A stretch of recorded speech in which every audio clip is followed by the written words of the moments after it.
So you've done some really amazing shows. You've toured the whole world. You've seen all sorts of extraordinary corners. But I noticed you performed on Necker Island for Sir Richard Branson. Yep. Which is pretty incredible. Yes. And you performed for the president in the White House in America. Yeah.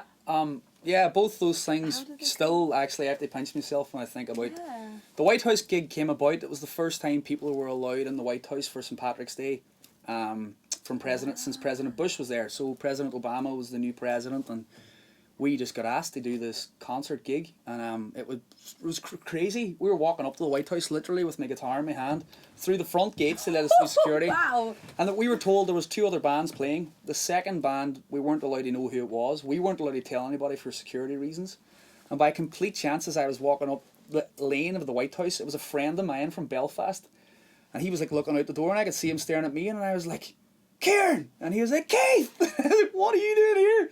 And I hadn't seen him in like 5 years, so me and my buddy got to have a few beers in the White House. We played, met Michelle, met the kids. Wow. Super weird. And Necker Island as well. My good friend Glenn Stearns invited me out to Necker Island for 3 days.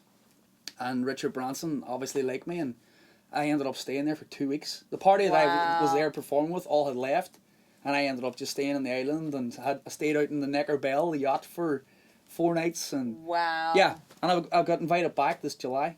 Amazing. So I'm going to have to oblige. You're going to have to oblige. And go back out to Necker Island.